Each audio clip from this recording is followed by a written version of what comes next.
Rain slapped the porch rail, cold enough to sting. My mother's voice cut through it. "Don't come back here again, Callie." She stood in the doorway, backlit by the kitchen light, one hand gripping the frame like she owned the threshold between love and exile.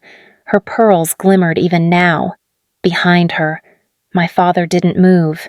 His arms were folded. His silence, like always, was the final verdict. I swallowed. "You're serious." Her expression didn't flicker. "We've been patient. We've watched you throw away everything this family gave you. That boy is dragging you down, and I won't let our name sink with him. His name is Benji." I said. The words felt small against the rain. "And he's decent." "You wouldn't know that because you've never looked at anyone who doesn't own a boat." Her eyes narrowed. "Decent men don't make women live in garages. You're blind, Callie. You always were." My father shifted slightly, the sound of his glass on the table faint behind her. "Your mother's right. You need to think about your future." "My future," I laughed once, short and sharp. "My future doesn't start here. It ends here. Be careful what you say," she warned, voice trembling for the first time. "You'll regret it when you realize no one else will put up with you." I stepped closer, the doorway light slicing between us. Maybe no one else will have to. I'm done begging for a seat at this table. Her hand dropped from the doorframe. "Then go. But remember, when you walk away tonight, you stay away." For a heartbeat. I waited for someone to stop me. My father stared at the floor. My sister's laughter echoed faintly from upstairs, oblivious. So I turned. The porch boards groaned under my boots. The air smelled like wet cedar and endings. "Behind me," my mother called out, softer now. "You'll come running back, Callie. They always do." I didn't answer. I walked into the rain until her voice drowned in it. My coat was thin, my bag heavier than I remembered. The streetlights blurred through the downpour, golden halos around nothing. When I reached the corner, I looked once over my shoulder. The house glowed like a stage set, perfect, distant, unreal. The front door had already closed. The rain hit harder, soaking through everything, and for the first time, I didn't flinch. Growing up, our mornings ran on performance. My mother, Patricia, started each day in heels and perfume before she even touched her coffee. She said a woman's reflection was her first responsibility. My father, Ray, sat at the kitchen island reading the business section, nodding at nothing. "Callie, posture," my mother said once, tapping the counter with her manicured nail. "You slump like you have no spine." "I'm just eating cereal." I mumbled, "Cereal is fine, but don't look like it's a struggle." Men notice. Dad rustled his paper. "Listen to your mother. She knows how the world works." It always came back to image our last name, our neighborhood, our polished veneer. Even breakfast had rules. My sister, Tessa, entered the room like a magazine cover hairbrushed. "Smile ready." "Morning," she chirped. Patricia's eyes softened. "Doesn't she just glow?" she said to no one in particular. I kept my head down, stirring the milk. Tessa sat across from me. "You're still working at that print shop." "It's a design studio," I said quietly. "Oh, right." Her smile never faltered. "Well, it's good you're doing something creative before you figure out your path." "Her path will come." My mother cut in, pouring more coffee. "Not everyone finds direction as early as you did." "Dear," the words were polished, but they landed like stones. Later that week, at Sunday brunch, our relatives filled the dining room. My aunt leaned toward my mother. "Tessa's promotion made the paper partner track already." Patricia beamed. "Yes, our girl's unstoppable." Everyone clapped. Then my mother's hand found my shoulder, and Callie's, exploring her options. She added gently, as if pity were kindness. Laughter fluttered around the table. I smiled because it was safer. Afterward, as we cleared the plates, I whispered, "You could just say you're proud of me too." Patricia didn't look up. "Darling, I'll be proud when you give me something to defend." Her tone was calm, almost tender. That made it worse. When she turned away, I caught my reflection in the dining room mirror, same eyes, same mouth, none of her composure. I straightened my back without thinking. My car died in the middle of Mercer Street traffic, just as the rain started again. Horns blared behind me. I sat there gripping the wheel, waiting for something to change, knowing it wouldn't. A man jogged across the lane, waving. "Pop the hood," he called. He wore a grease-stained hoodie, his hair damp from the drizzle. "Battery's probably shot," he said after a glance. "Happens in this weather. I was hoping it'd fix itself," I said. He smiled, a half-crooked grin that made him look younger. If cars fixed themselves, I'd be out of a job. "I'm Benji. Callie." He reconnected something under the hood and tapped it. The engine coughed, then steadied. "See, just needed a little patience. You okay to drive?" I nodded. "Thank you. No problem. I'm right over there at South Lake Union Auto. You can swing by tomorrow. The battery's on its last leg." The next day. I did. He waved from under a lifted truck. The air smelled of metal and rain-soaked pavement. "You actually showed up," he said, wiping his hands. I figured I owed my car a favor. He laughed. "And yourself. You look like someone who never lets herself off the hook." I raised an eyebrow. "You fix cars and read minds." He shrugged. "You just have that face like you're waiting for permission to breathe." I stayed longer than I needed to. He poured coffee into paper cups from a dented thermos. "So what do you do?" "Callie who doesn't breathe. I design brochures for people who pretend their lives are exciting." I said. "That's honest," he said. Refreshing. He told me about saving up to open his own shop, about fixing things because it meant giving them another chance. When I left, the rain had stopped. He leaned against the doorframe, wiping his hands. "Your car's fine for now. But if it quits again, you know where to find me." I smiled. I think I already did. Dinner at home had started to feel like an interrogation disguised as family time. My mother sat at the head of the table, her posture sharp enough to cut glass. "So," she said, slicing her salmon. "This Benji works at a garage, correct?" "Yes," I answered. My father didn't look up from his plate. "Is that a stable job?" "It pays his bills," I said. My mother's eyebrow arched. "That's not stability. That's survival. You went to college, Callie. We didn't do that so you could date someone who lives on tips and oil fumes." "He doesn't live on tips," I said. "He owns part of the shop." She smiled thinly. "Owning a wrench doesn't make someone an entrepreneur." Tessa's fork paused midair. "Mom," she said softly, "maybe let her enjoy herself." My mother turned to her. "Enjoyment fades. Consequences don't." I felt my throat tighten. "You act like I brought home a criminal." "Don't be dramatic," my father said, folding his napkin. "We just expect better judgment. Better judgment means someone with money. It means someone with a future," he said. Tessa shifted in her seat, her eyes darting between us. "He's probably nice." "Right," she said, her voice careful. "He's more than nice." I said, "He's real. He listens." My mother laughed quietly. "Real. That's your defense." I pushed my chair back. "I'm not asking for approval." "Then stop bringing disappointment into my dining room," she snapped. The words hung there. My father reached for his water glass like nothing had happened. Tessa looked away. I took a breath, forcing my voice steady. "You don't have to like him, but you don't get to decide what makes me happy."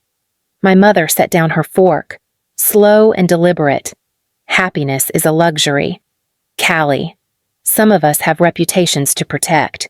That was her verdict. I stood, collected my plate, and carried it to the sink.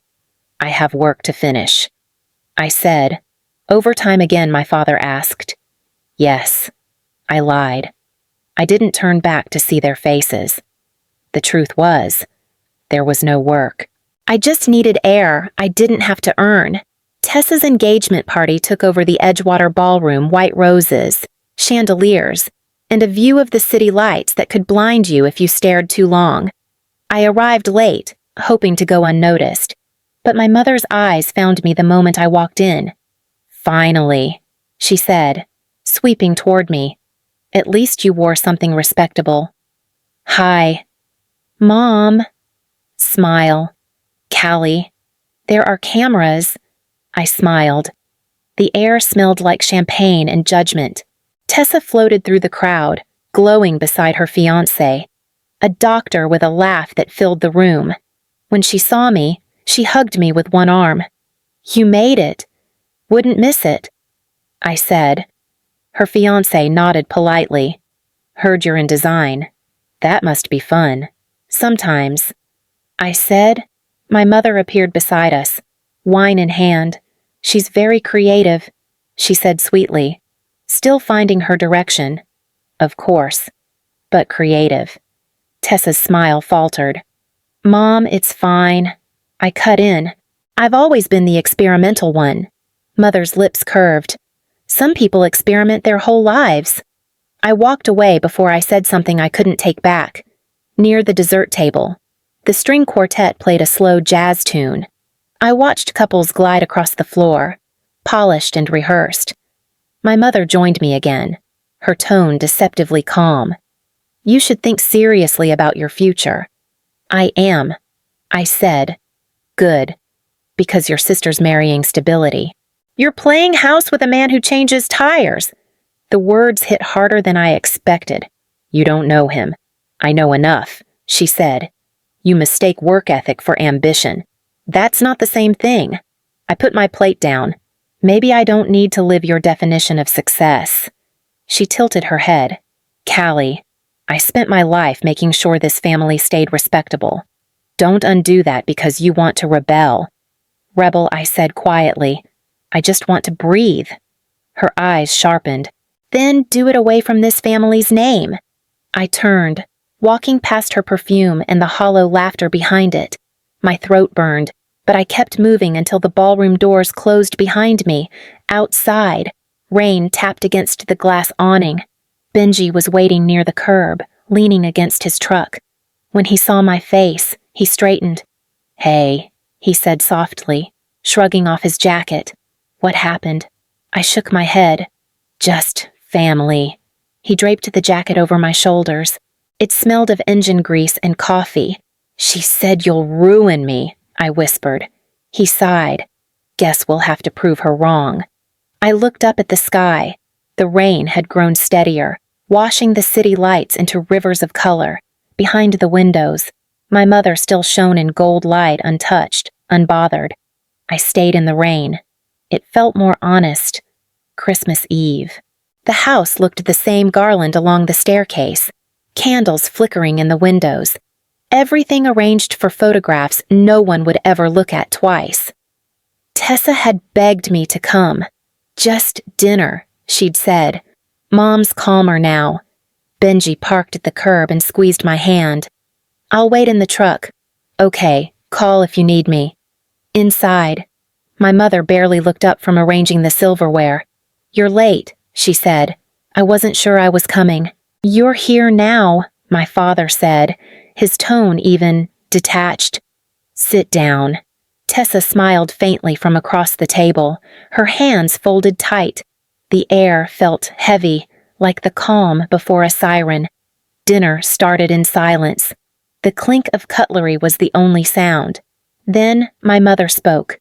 "So," she said, her voice light but sharp. "You're still with the mechanic." "Yes." She set down her fork. "Callie, you're wasting your life." "He's starting his own business," I said. "We're doing fine." "Fine," she repeated, as if tasting something sour. "That's what you're aiming for." "Fine." My father glanced at me. "You could have been like your sister," Tessa murmured. "Mom, maybe we should—" "No," my mother snapped. She needs to hear this. She's embarrassing this family, living with that man, letting people talk. Something in me cracked. At least he's honest, I said quietly. He doesn't pretend love for show. The room froze. My mother's face went pale, then hard. She rose from her chair, napkin slipping to the floor. If you walk out with him tonight, don't come back here again. The fire popped behind her, the sound sharp as a warning. You mean that I asked? I do. I turned to my father. You agree. He kept his eyes on his plate. You made your choices. I looked at Tessa, searching for something, any trace of the sister who once shared my secrets. She only whispered, Callie, please. I stood slowly, my hands trembling. I guess this is goodbye. Then, my mother's voice was steady now. You'll regret this. Maybe, I said, but at least it'll be my regret. The air hit cold when I opened the door.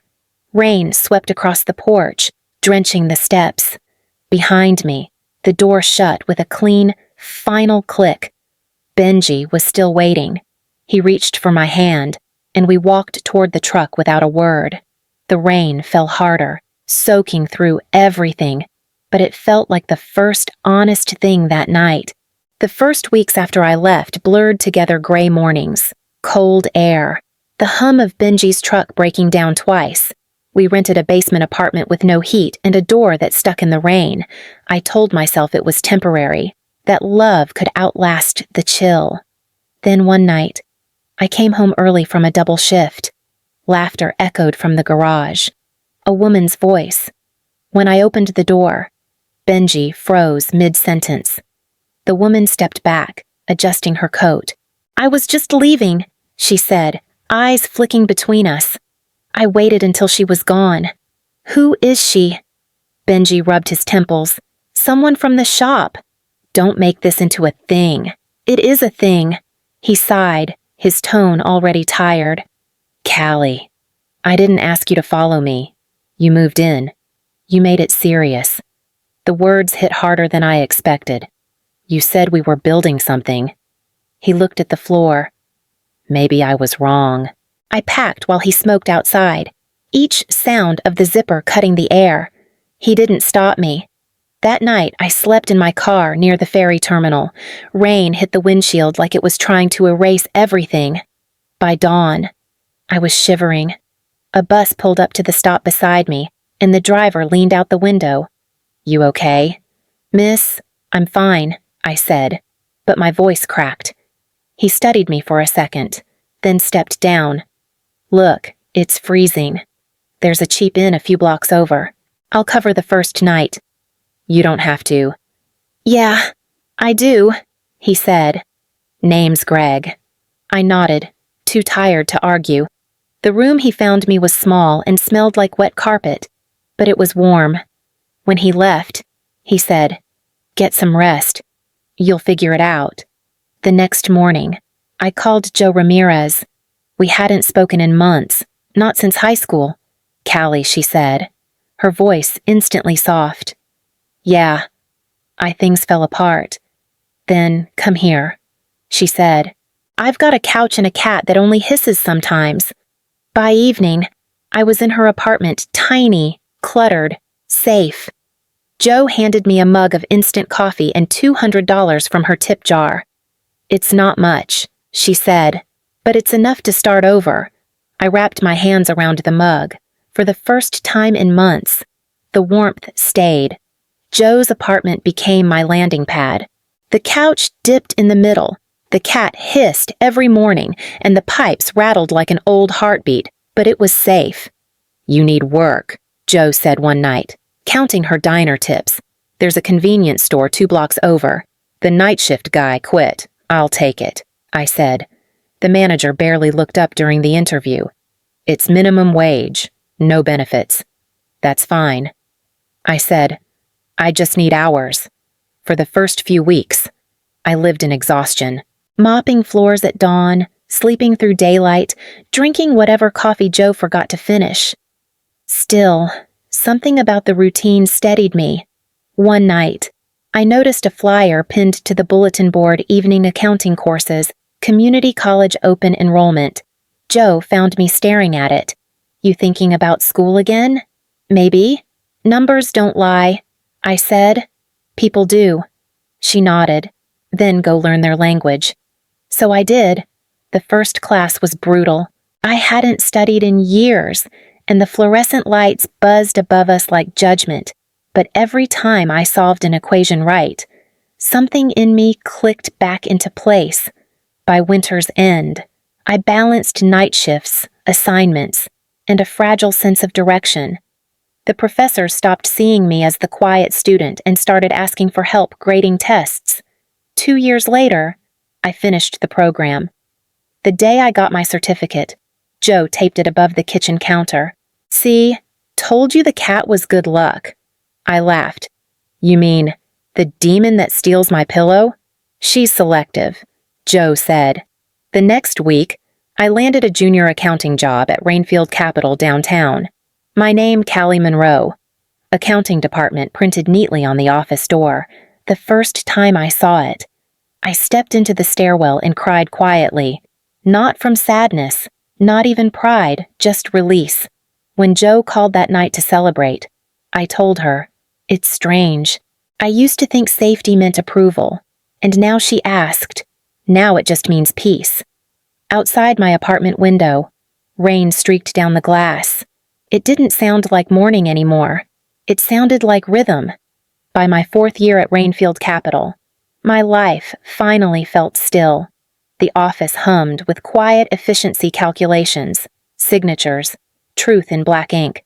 Numbers made sense. People, less so. One afternoon, my boss, Laura Chen, appeared at my desk holding a slim folder. You'll like this one, she said. A charity gala next month, the Monroe Family Foundation. They specifically requested someone from accounting to deliver our corporate donation. For a moment, I just stared at her. Monroe Foundation. She nodded. You know them. I used to, I said softly. That night, I stayed late to review the documents. Their financial statements were immaculate on the surface, but one line caught my eye. Community housing support for youth estranged or rejected by family circumstances. The irony made me sit back in my chair. I kept reading, tracing transactions that didn't add up. Funds diverted, inflated numbers, signatures dated days before board approvals. My name reflected faintly in the monitor, same surname, same ghost of the family that erased me. Laura passed by on her way out. Everything okay? Fine, I said, closing the file. But it wasn't. The longer I stared at that clause, the heavier it felt. For youth rejected by family circumstances, it was everything they had denied and now packaged as virtue. I could expose them, embarrass them, undo everything they built, or I could walk in there calm and let truth do the talking. The rain outside streaked the window, cutting the city lights into blurred lines of silver. I turned off the lamp, grabbed the folder, and whispered to the empty office. They taught me numbers never lie. Let's see if they can handle the truth. They seated me near the aisle with a program card that spelled my name correctly for the first time in years. Corporate donation presented by Callie Monroe, CPA Rainfield Capital. I traced the letters once and let my hands go still. Laura leaned over. You good, I'm ready, I said. The master of ceremonies warmed the room and then announced the hosts, the Monroe Family Foundation.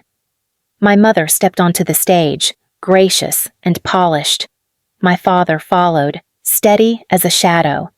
Tessa stood near the stairs, one hand on her stomach, a practiced smile holding. Patricia's voice carried, We are honored to uplift our city's most vulnerable youth. Laura glanced at me. When they call you, pause, breathe, then walk. I know, I said. Represent us, she added, softer. And yourself. The master of ceremonies called my name. Heads turned in ripples.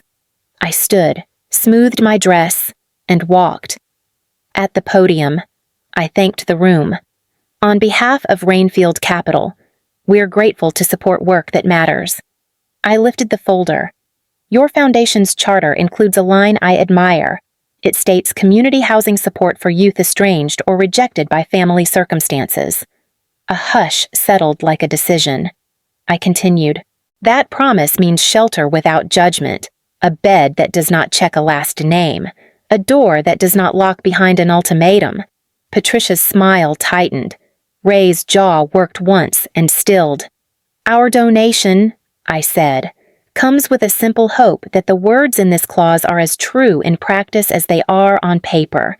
Applause started, thin and uncertain, then gathered. I stepped back from the mic. The master of ceremonies shook my hand, thanked me, and moved on to the auction lots. The room resumed its murmur, but a current cut through it. I left the stage. Laura touched my wrist. Balanced and clean. She said, "No one forgets a line like that." I did not name names. I said, "You did not need to," she replied, and let me go. I reached the corridor before my mother intercepted me. "You could have warned us," she said, voice low, words clipped to keep the smile on her face. "You warned me first," I said. "You were very clear about what walking away meant." "That night we were scared," she said. "We did not mean forever." I looked at her. "You meant it enough to sleep." She swallowed.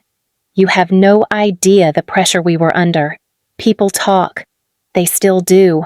I said, "Now they have something worth saying." Ray joined us, hands in his pockets like he did not know where to put them. "We are proud of you," he said. "You turned out well. Pride used to mean everything to you." I said, "Now it means nothing to me." He flinched, a small crack in the mask. "I wanted to call you. You wanted to." I said, "You did not." Tessa stepped in, eyes bright. "Mom regrets it," she whispered. "I do too." I studied her face. "Then raise your child differently," I said. "Start there." Patricia's breath hitched. "You would punish us in our own house. This is not your house," I said. "It is a room with mirrors." She straightened. "We built this foundation to help, then help," I said. "Make the clause real." For a second, no one spoke. Tessa reached for my hand. I let her hold it and then let go. Laura appeared at the corridor's end. "Car is ready," she said. "Your guest is waiting." "My guest," I asked. "Tall," she said. "Teacher energy." I nodded and turned back to my parents. "I have to go." Patricia's voice softened. "Callie." I paused. "Come by the house," she said. "Let us talk properly." I shook my head. "I do not need a house to have a home." I walked away. Noah stood under the lobby arch, hands in his coat pockets, the kind of calm that makes space where there is none. When he saw my face, he exhaled. "How did it go?" he asked. I said my part. "Do you want to run?" he asked. "Not tonight." We stepped outside. The doorman lifted an umbrella. I waved him off and took Noah's hand. Behind the glass. My parents stood at the ballroom's edge, their figures small in the gold. They spoke to each other and then to no one, lips moving in circles that did not close. Noah squeezed my fingers. "You look steady," he said. "I am." He nodded toward the street. "Home, home," I said. We walked to the car. The rain met us, cool and familiar. It touched my face and did not sting. Seattle still rains, but I am not cold anymore.